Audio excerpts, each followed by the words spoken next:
Today is Wednesday, June 21. I'm Pastor Anthony, and this is Wilderness Wanderings.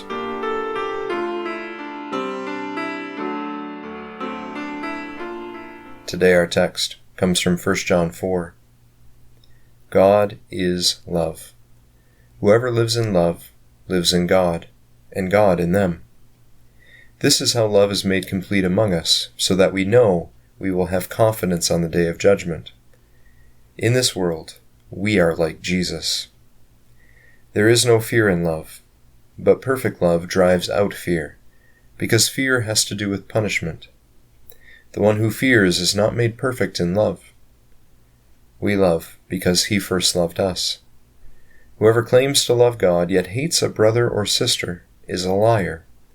For whoever does not love their brother and sister whom they have seen cannot love God whom they have not seen.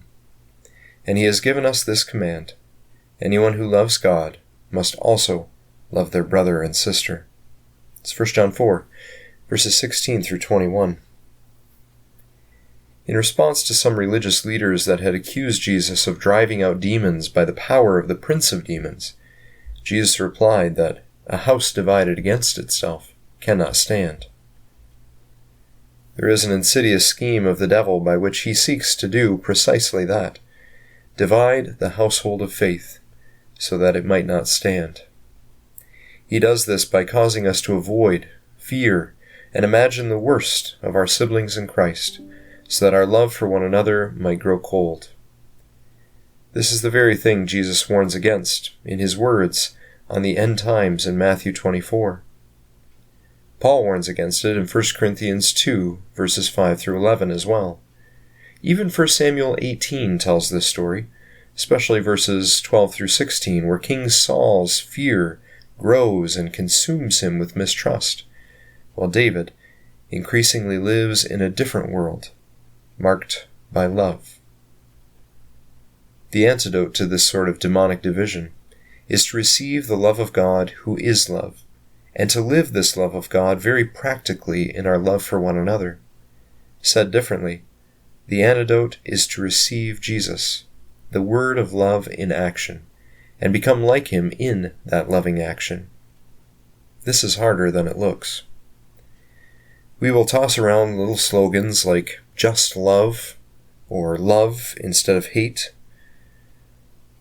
But very often when we do this, we are speaking of loving those that we find it easy to love, those we think that others should start loving as much as we do.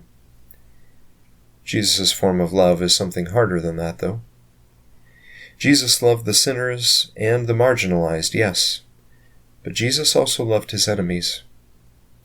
Jesus loved a sinful humanity that conspired to kill him in the form of a Sanhedrin, the religious rulers, Pilate, the state, and soldiers. And he loved this sinful humanity embodied in these people that were killing him, even as they were killing him. The words on his lips were, "Father, forgive." Who of us has loved a friend to that point, let alone an enemy? This work of love is beyond any of us, unless we are actively seeking to receive God's own love for us, to empower us to do it. Only in God's love can we offer costly words of forgiveness even before an offender has repented. Only in God's love can the impossible divides of fear and mistrust be overcome, and they must be overcome. For whoever does not love their brother or sister in the church, whom they have seen, cannot love God, whom they have not seen. He has given us this command: anyone who loves God must also love their brother and sister. I am convinced this is the hardest command in the Bible, but also the most important, as the New Testament everywhere attests. On our own, this is impossible, but with God, all things are possible. And we know it's possible because this is what Jesus has done for us. We love because he first loved us. If you'd like some additional wisdom on what love through especially forgiveness is and isn't, check out this booklet, Forgiveness Fundamentals, from the CRC Media Ministry Family Fire.